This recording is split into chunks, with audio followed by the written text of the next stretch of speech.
안녕하십니까. 전하택 교수입니다. 이번 시간은 여러분들과 송수시설에 대해서 공부를 하도록 하겠습니다. 자, 먼저 우리가 송수시설 같은 경우에서는 송수관을 의미를 하는 거죠. 자, 따라서 일반적으로 우리가 송수시설 또는 송수관이라고 하면 정수장에서 배수지까지를 송수하는 시설을 우리가 송수시설이라고 해요. 자, 그러면 이렇게 송수는 관수로를 이용을 하는 것을 원칙으로 합니다. 반면에 개수로를 할 경우에서는 터널 또는 수밀성의 암거로 하는 것을 우리가 기본으로 한다 이렇게 생각하시면 돼요. 반면에 송수를 했을 때 상수 같은 경우에서는 망관을 기준을 하거든요. 그래서 망관을 기준하기 때문에 가장 기본이 자연유화식이에요. 그리고 펌프를 이용해서 압력을 이용해서 펌프로 이송시키는 펌프 가압식이 있어요. 자, 그 다음에 이 두 가지를 보통 병용을 하죠. 그래서 병용식. 따라서 송수시설에서는 자연유화식, 그리고 펌프 가압식, 병용식 이렇게 세 가지가 있다고 생각해 주시면 됩니다. 자, 그리고 송수시설에서 우리가 송수량을 결정을 했을 때 계획 송수량이 있는데 이 계획 송수량이라는 것은 계획 1일 최대 급수량을 기준을 한다는 것을 여러분들이 기억을 해야 됩니다. 계획 송수량이라는 것은 계획 1일 최대 급수량 기준. 그래서 우리가 많이 헷갈리는 게 뭐냐 하면 계획 1일이냐, 계획 시간이냐, 자, 그 다음 최대 급수량이냐, 평균 급수량이냐, 이 내용이 상당히 많이 헷갈리기 때문에 가장 정확하게 우리가 기억을 해둘 필요가 있습니다. 자, 문제 34번. 상수의 송수시설에 관한 설명으로 옳지 않은 것은 가번에 송수시설의 계획 송수량은 원칙적으로 계획 1일 최대 급수량을 기준한다고 그랬어요. 따라서 계획 송수량이라는 것은 계획 1일 최대 급수량을 기준을 한다는 거. 나번에 송수를 개수로로 할 경우에서는 삼각 또는 직각 위열을 설치한다고 그랬어요. 삼각 또는 직각 위열을 설치를 하는 게 아니라 터널 또는 수밀성의 암거로 한다 이렇게 보시면 돼요. 자, 우리가 개수로라는 것은 뭐냐면 수면이 대기와 접하게 되어 있는 수로를 우리가 개수로라고 이야기를 하게 됩니다. 자, 그리고 답안에 보시면 송수시설이라는 것은 정수장에서 배수지까지 우리가 송수하는 시설을 이야기를 하고, 송수 방식에서는 자연유화식, 중력을 이용하는 자연유화식, 자, 그리고 압력을 이용하는 펌프 가압식, 그리고 두 가지를 병용하는 병용식, 세 가지가 있게 된 거죠. 자, 따라서 설명이 잘못된 것은 나번이 정답입니다. 자, 그리고 5번에 보면 배수시설이 있어요. 자, 배수시설은 우리가 가장 기본적으로 배수지가 있잖아요. 지금 이제 우리가 가정으로 급수하기 거의 바로 전 단계를 우리가 이야기를 하는데, 배수지 같은 경우에서는 실제로 상당히 중요한 위치에 우리가 놓여 있게 되죠. 각 마을 단위로 보면. 자, 먼저 자연유화식이라는 것은 중력에 의해서 우리가 물을 이송시키는 걸 이야기해요. 따라서 자연유화식의 배수지의 높이는 최소 동수압이 확보되는 높이가 됩니다. 자, 그리고 두 개 이상의 배수 계통으로 된 경우에서는 각 계통마다 배수지의 유효 용량을 결정을 해줘야 돼요. 그러니까 두 개 이상의 배수 계통으로 된 것은 만약에 두 개로 돼 있다 그러면 두 개의 각각 유효 용량을 결정해야 되겠죠. 세 개로 이루어져 있다 그러면 각각 세 개에 해당하는 유효 용량을 결정을 해야 된다는 그런 뜻입니다. 자, 그리고 여러분들 시험에서 가장 많이 나오는 게 뭐냐면 배수지의 유효 용량이에요. 자, 그럼 배수지의 유효 용량이라는 것은 시간 변동 조정 유량과 비상 대처 용량을 합해서 우리가 나타내요. 합해서 나타내고, 자, 급수구역의 계획 1일 최대 급수량의 몇 시간분을 우리가 표준을 하느냐면 12시간분을 표준으로 한다는 것을 잘 기억을 해야 돼요. 자, 우리가 유효 용량이라는 것은 시간 변동 조정 용량과 비상 대처 용량을 합해서 급수구역의 계획 1일 최대 급수량의 12시간분을 표준으로 한다는 거예요. 12시간 이상이라는 거 꼭 여러분들이 기억을 해 주셔야 돼요. 자, 그리고 배수지의 유효 수심은 3에서 6m를 표준으로 하게 됩니다. 자, 그리고 배수지가 급수지역의 중앙에 있으면 관말이라는 것은 관의 마지막을 이야기하는 거죠.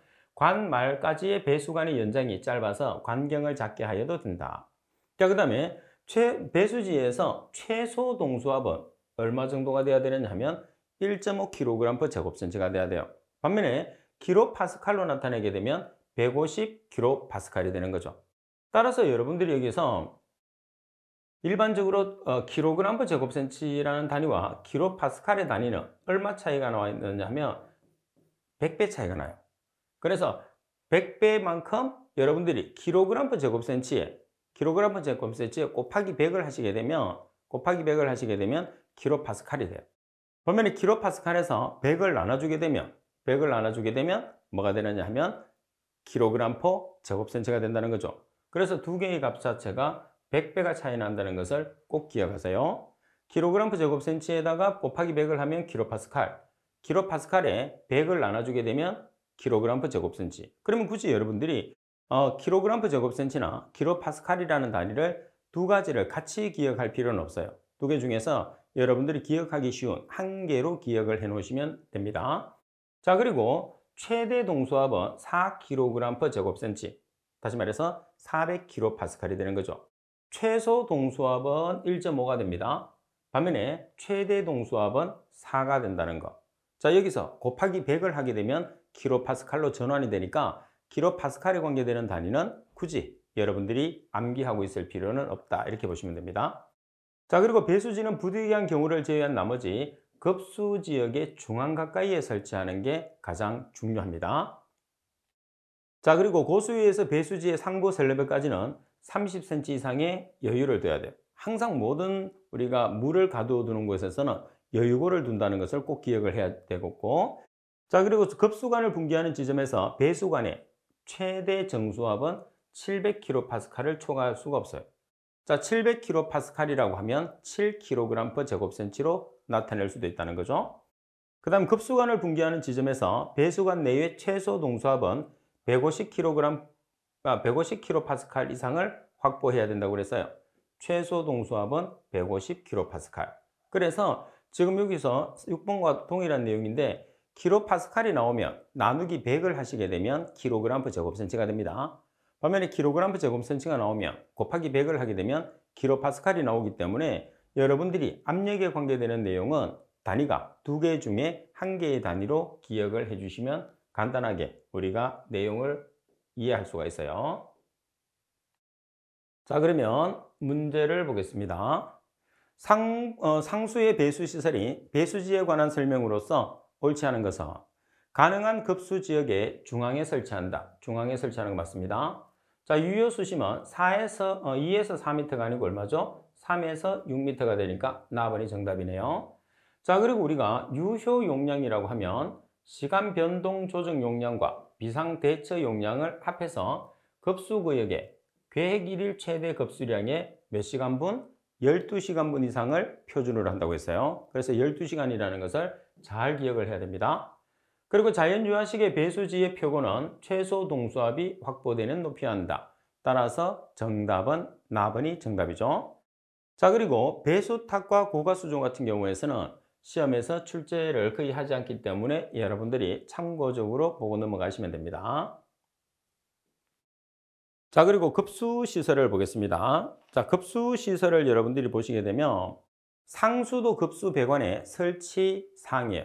자, 우리가 이제 급수 배관이라고 하면 급수를 하는 배관이잖아요, 말 그대로. 그럼 우리가 매설을 해야 되니까 어떻게 설치를 하느냐는 거죠. 자, 상수도를 공공도로에 부설할 경우에서는 도로관리자가 정한 점용 위치와 깊이에 따라서 배관해야 됩니다. 자, 그리고 여기서 중요한 것은 지금 상수관만 있는 게 아니고 하수관도 있을 거고 도시가스관도 있을 거고 여러 가지 관들이 매설되어 있을 거란 말이에요. 따라서 다른 매설물과의 간격을 반드시 지켜야 됩니다. 그래야지 사고가 나지 않겠죠? 따라서 다른 매설물과의 간격이 몇 cm 이상이 돼야 되느냐면 적어도 30cm 이상의 공간을 확보를 해야 된다는 거죠. 그래서 간격이 30cm 이상 중요합니다. 그 다음 급수관을 부설하고 대매우기를 했을 때는 우리가 예를 들어서 돌이라든지 그리고 콘크리트, 우리가 그 콘크리트 잔재물이죠. 그런 우리가 그 재료를 가지고 대매우기를 하면 관 자체가 파손되기가 쉬워요. 그래서 반드시 양질토나 모래 등을 사용해서 우리가 관을 보호하면서 대매우기를 해야 됩니다. 그런데 대부분에 보면 이제 모래나 양지레토 같은 경우 우리가 구입을 해야 되잖아요. 그래서 일부 건설업자 같은 경우에서는 돈을 아끼기 위해서 자기들이 철거한 뭐 콘크리트 덩어리라든지 이런 내용들을 넣고 바로 위에 얇게 모래만 덮어서 눈가림으로 우리가 시공을 하는 사람들이 있는데 나중에 사고가 나면 아주 큰일이 나죠. 그래서 절대로 눈가림으로 그리고 임시 방편으로 조치를 취하시면 안 됩니다. 그리고 급수관이 개거를 횡단하는 경우에서는 가능한 개거의 아래로 부설한다고 그랬어요. 자, 개거라는 것은 말 그대로 대기와 접하는 수면이 대기와 접하게 흐르는 것을 개거라고 이야기를 합니다. 그 다음에 동결이나 결로에 우려가 있는 급수장치의 노출 부분에 대해서는 적절한 방안 조치나 결로 방지 조치를 강구를 한다고 그랬죠. 아무래도 동결이나 결로가 일어나지 않게끔 대책을 세워준다는 그런 뜻이 됩니다. 자, 따라서 여러분들 시험에서 오답으로 나올 수 있는 내용은 1번에 배관과의 간격이 30cm 이상을 확보해야 된다는 게 가장 중요한 내용이라고 생각하시면 돼요. 자, 문제 36번. 상수시설의 급수관의 배관에 관한 설명으로서 옳지 않은 것은 급수관을 공공도로에 부설할 경우에 다른 매설물과의 관계를 30cm 이상 확보한다고 그랬어요. 자, 30cm 이상 맞습니다. 수요자가 대지 내에서 가능한 직선 배관으로 되도록 한다. 직선 배관이 중요합니다. 가급적 건물이나 콘크리트 기초 아래를 횡단해서 배관하도록 한다고 하는데 되도록이면 건물이나 콘크리트를 지나가는 아래쪽으로 지나가는 것은 되도록이면 피해야 됩니다. 그래야지 나중에 유지나 보수를 용이하게 할 수 있어요. 자, 그리고 급수관이 개거를 횡단하는 경우에서는 가능한 한 개거의 아래쪽으로 부설한다 되어 있죠. 따라서 정답은 답은이 정답입니다. 자, 그리고 급수 배관의 종류들을 한번 살펴보겠습니다. 자, 먼저 수도용 스테인리스 강관이에요. 스테인리스 강관 같은 경우에서는 강도가 상당히 뛰어나요. 그죠? 자, 먼저 첫 번째 보시면 라이닝이나 도장을 할 필요가 없어요. 그만큼 강도가 뛰어나다 이렇게 보시면 됩니다. 그리고 녹이 거의 설지 않아요. 녹이 선다는 것은 부식이 일어난다는 소리인데 부식이 거의 발생하지 않습니다. 자, 대신에 강한 만큼 우리가 이어붙이기가 잘 안 돼요. 다시 말해서 용접이 잘 안 되는 문제점을 가지게 되는 거죠. 그 다음에 강인성이 뛰어나고 충격에 상당히 강하죠. 그 다음에 이중금속과의 전련 처리가 필요하다는 거, 스테인리스 강관의 특징입니다. 자, 그리고 수도용 경질 염화 비닐관, 보통 우리가 PVC라고 이야기하죠. 전반적으로 가장 많이 사용하는 게 PVC관입니다. 자, 조인트의 종류에 따라서 이형관 보호공을 필요로 할 수도 있습니다. 자, 그리고 저온 시에 내충격이 강해요. 그래서 저온에서 오랫동안 노출되었을 때는 부서지기 쉽다 이 말이겠죠. 그래서 내충격성이 저하되는. 자, 그리고 고무 윤형은 조인트의 신축성이 있고 관의 지반 변동에 유연하게 대응할 수 있고, 자, 그리고 산이나 알칼리에 대한 내식성이 상당히 큽니다. 자, 그리고 내면이 상당히 깨끗해요. 내면 자체에 굴곡이 거의 없다는 소리겠죠. 자, 그리고 내면이 우리가 매끈하기 때문에 손실이 거의 작용하잖아요. 수도 손실이 거의 없고 중량이 상당히 가볍기 때문에 우리가 상당히 많이 써요. 근데 문제점은 뭐냐면, 자, PVC 같은 경우에서는 열이나 유기용제나 자외선에 강한 문제점을 가지기도 해요. 실제로 보면 문제점이 없는 경우는 없어요. 특히 이제 PVC 같은 경우에서는 전반적으로 모든 조건이 뛰어난데도 불구하고 열이나 유기용제, 자외선에 약하다는 게 PVC의 가장 큰 단점이다 이렇게 보시면 돼요. 자, 그리고 가공성이 뛰어나고 내면이 매끈하기 때문에 조도 변화가 거의 없어요. 그래서 우리가 가장 즐겨 사용하는 수도용 재질 중에 하나다 이렇게 보시면 됩니다. 자, 문제 37번. 수도관으로 사용되는 관종 중에서 경질염화 비늘관의 장단점으로 옳지 않은 것을 찾으시오 그랬어요. 자, 먼저 가번에 보시게 되면 특정 유기용제, 열, 자외선에 약하다고 그랬어요. 맞죠? 자외선에 약합니다. 그리고 조인트의 종류에 따라서 이형관 보호공을 필요로 할 수도 있습니다. 그리고 저온 시에 내충격성이 떨어지겠죠. 그리고 내면 조도의 변화가 일어나기 쉽다고 그랬어요. 그러면 PVC 같은 경우에서는 가장 중요한 게 내면 조도의 변화가 없어요. 내면이 상당히 매끄럽다는 거죠. 그리고 내면 조도의 변화가 없다는 것은 스케일 형성이 거의 없다는 소리예요. 대신에 우리가 강광 같은 경우에서는 철 제품 같은 경우에서는 스케일 형성이 상당히 심하거든요. 근데 PVC 같은 경우에서는 그런 스케일 형성이었기 때문에 내면 변화가 거의 일어나지 않아요. 그래서 우리가 상당히 자주 사용하고 많이 사용하는 재질이다. 이렇게 보시면 됩니다. 자, 그리고 여러분들 3번 내용에 보시게 되면 수도용 폴리에틸렌이라고 해서 P관이라고 합니다. 자, 폴리에틸렌은 열이나 자외선에 상당히 약한 단점을 가지게 돼요. 자, 그럼 융착 접속으로 일체화할 수 있고 집안 변동에 유연하게 대응할 수 있어요. 융착 접합이라는 것은 두 개를 이렇게 잇는 거죠. 이어서 붙이는 거예요. 그대로. 자, 그 다음 유기용제에 의한 침투에 조심을 해야 돼요. 그럼 유기용제 침투에 조심을 해야 된다는 소리는 유기용제에 약하다는 거죠. 자, 그리고 마찬가지 내면 조도가 거의 변하지 않습니다. 그 다음 융착 접속으로는 우천시나 용천수 집안에서는 시공이 곤란해요. 다시 말해서 물이 있는 곳에서는 두 개를 붙이기가 상당히 힘들다는 거죠. 우리가 관자체가 짧으면 두 개를 이어줘야 되잖아요. 이어주는데 물이 있는 곳에서는 이어 붙이기가 어려운 게 지금 나와 있는 폴리에틸렌관이라는 뜻입니다. 그 물이라는 게 용천수나 우천시, 비가 왔을 때는 우리가 융착 접속이 힘들다 그런 뜻이 되겠죠. 자, 그리고 수도용 덕타일 주철관을 보시면 자, 강도가 크고 내구성이 있습니다. 이염의 종류가 풍부하고 중량이 비교적 무거워요. 덕타일 주철관이기 때문에. 자, 주철입니다. 그리고 이염의 종류에 따라서 이형관 보호공을 필요로 하고 압축 강도가 크고 내충격이 큽니다. 그리고 신축 힘성이 있고 관의 집안의 변동이 유연하고 시공성이 좋은 장점을 가지게 돼요. 자, 반면에 우리가 PVC와 같이 많이 사용하는 게 강관이죠. 강관. 내면 조도가 사용에 따라서 부유물 부착이나 스케일 형성에 의해서 증가됩니다. 다시 말해서 이 강관 같은 경우에서는 내부에 부유물이 부착한다든지 스케일이 형성이 된다는 거예요. 그럼 내면 조도의 변화가 생긴다는 소리일까요? 안 생긴다는 소리일까요? 그렇죠. 내면 조도의 변화가 생긴다 그런 뜻이겠죠. 그래서 좋지 않은 거죠. 그래서 시간이 지나게 되면 교체를 해줘야 됩니다. 자, 그리고 가공성이 좋고 그리고 전식에 대해서 고려해야 됩니다. 전식이라는 것은 부식을 뜻합니다.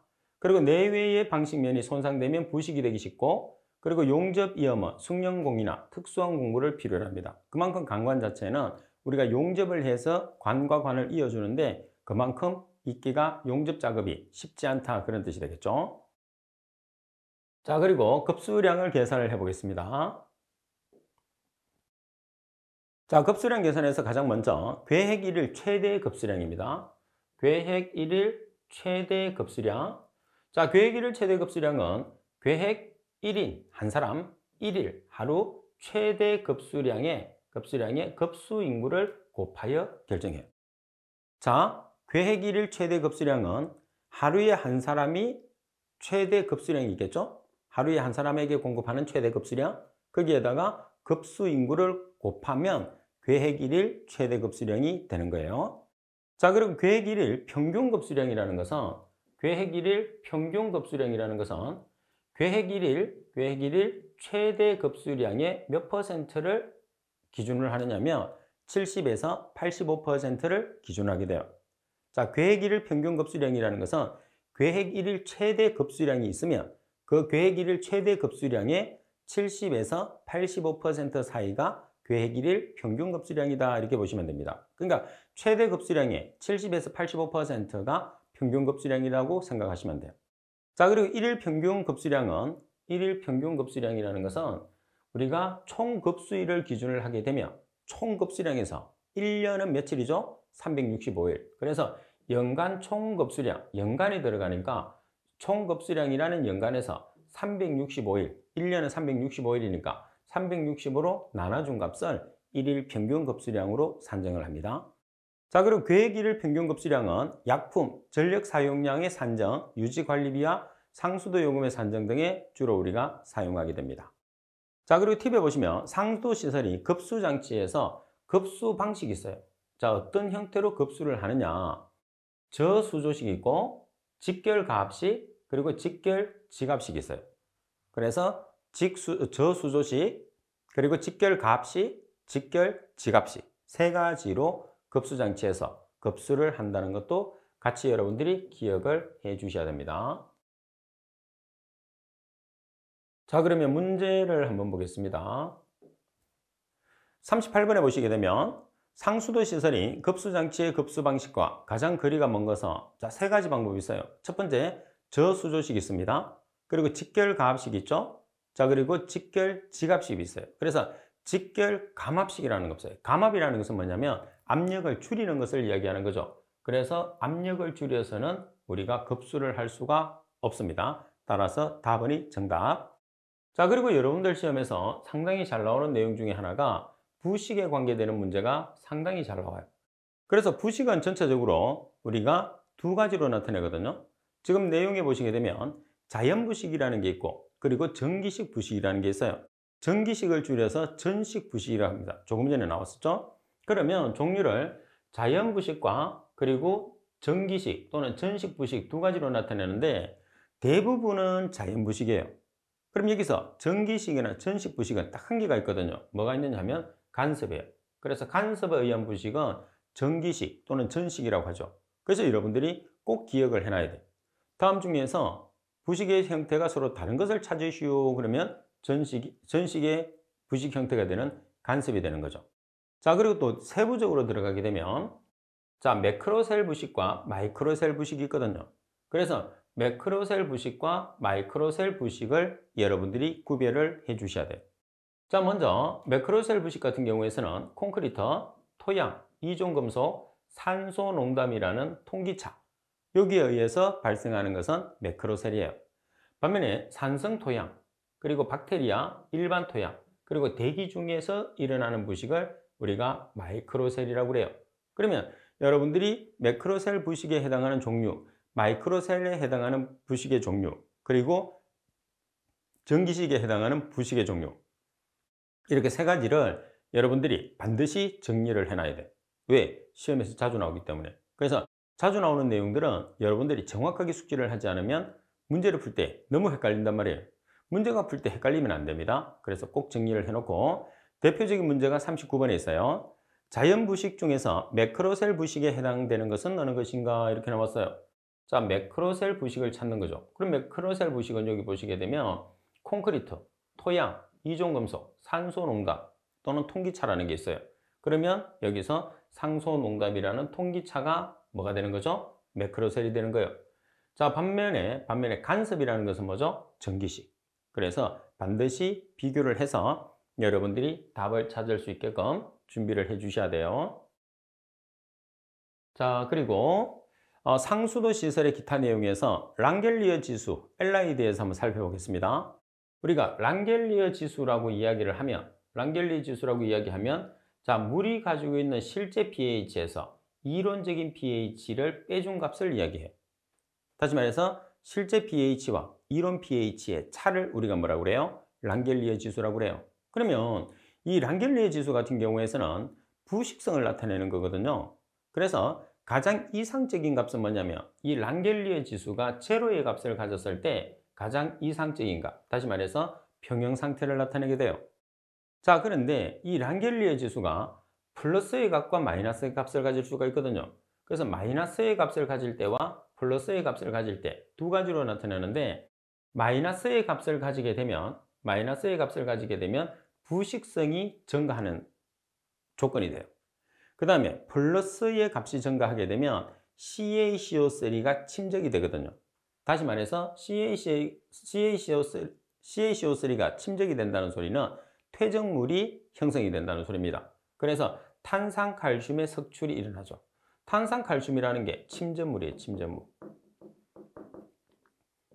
그래서 침전물이 생성되는 경우는 랑겔리어 지수가 플러스의 값으로 나타나는 경우, 반면에 마이너스의 값으로 나타나는 경우는 부식이 발생한다는 거. 여기서 탄산칼슘이라는 게 CaCO3를 뜻하게 되는 거죠.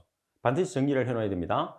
랑겔리어 지수가 제로이면 평형 상태, 그리고 플러스의 값을 가지게 되면 탄산칼슘이 석출되기 때문에 침전물이 형성되고, 반면에 마이너스 값을 가지게 되면 부식이 발생한다는 것. 그러니까 랑겔리어 지수는 제로 상태가 제일 이상적인 상태다. 이렇게 기억해 주시면 됩니다.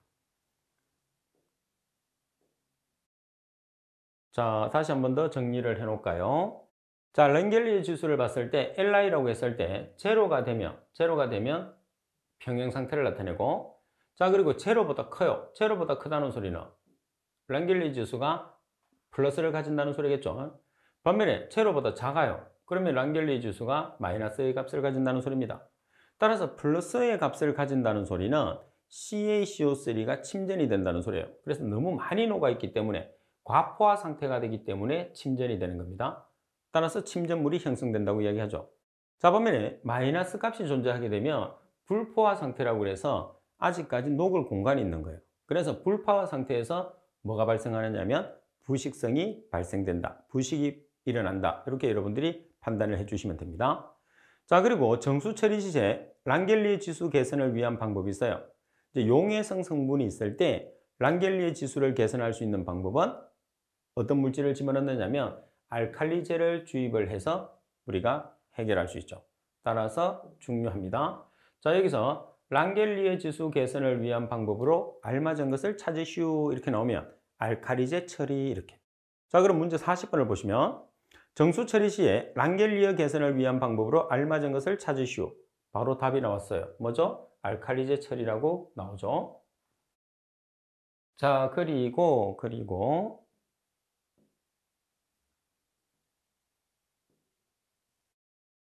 자, 세 번째 여러분들이 보겠습니다. 자, 세 번째 내용을 여러분들이 보시게 되면 상수 처리 대상 물질이 침식성 유리탄산. 다시 말해서 침식성 유리탄산이 무기물이나 용해성 성분을 이야기하거든요.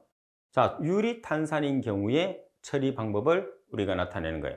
그래서 침식성 유리탄산을 처리하는 방법이 어떤 게 있느냐. 자, 먼저 뭐라고 되어 있죠? 폭기입니다. 폭기.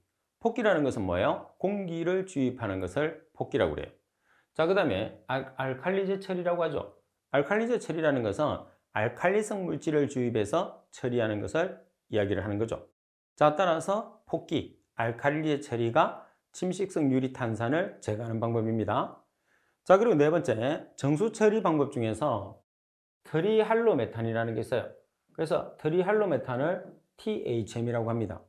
그럼 이 트리할로메탄을 어떤 식으로 감소를 시키느냐는 거죠. 그러면 이 트리할로메탄이라는 게 어떻게 해서 발생하는지를 여러분들이 먼저 살펴볼 필요가 있어요. 이 트리할로메탄이라는 것은 CH4라는 메탄이 있어요. 그래서 혐기성분에 의해서 발생하는 메탄이 우리가 이제 치수원으로 들어오겠죠. 치수원에 용해되어 있다가 정수장으로 들어오는 거예요. 그럼 정수장에서는 염소 소독을 하니까 염소라는 할로겐 물질과 결합을 해요. 자, 할로겐 물질하고 결합하면은 자, H3개에서 H3개가 떨어져 나가고 염소가 이렇게 3개, 할로겐 물질이 3개가 붙는 거예요.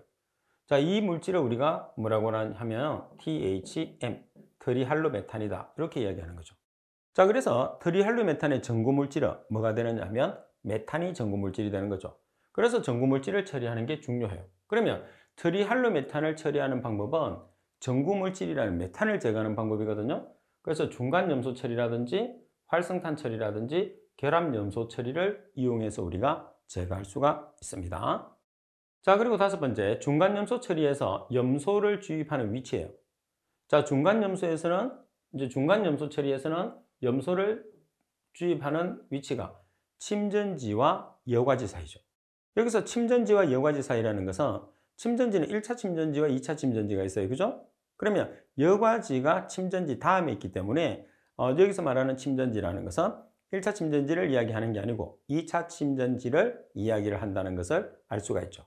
그래서 2차 침전지와 여과지 사이에 중간 염소 처리를 하게 되는 거죠. 그래서 염소를 주입하게 되는 거예요.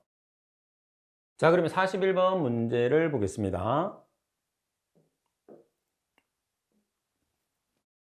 자, 41번 보면 정수 처리 방법인 중간 염소 처리에서 염소의 주입 지점으로 가장 적절한 것은 어느 것인가 하고 그랬어요. 자, 지금 중간 염소 처리에서 염소를 주입하는 지점을 찾는 거예요. 자, 그럼 염소를 주입하는 지점은 침전지와 여과지 사이예요. 그럼 여기서 말하는 침전지라는 것은 2차 침전지를 뜻하죠. 따라서 2차 침전지와 여과지 사이가 되니까 나번이 정답이 되는 거죠. 정답은 나번입니다. 자, 항상 여러분들 수업을 마치고 나면 복습 꼭 해야 됩니다. 그래야지 다음 시간에 여러분들이 수업을 들었을 때 수업이 계속 연장이 돼요. 그리고 연결이 되고, 그리고 연결이 돼야지만 여러분들이 이해를 계속적으로 할 수 있단 말이에요. 그래서 바로 앞전 시간에 했는 내용을 모르면 오늘 지금 바로 하는 수업 자체도 이해하기가 어렵습니다. 자, 이번 시간 수업은 이것으로 마치도록 하겠습니다. 수고하셨습니다.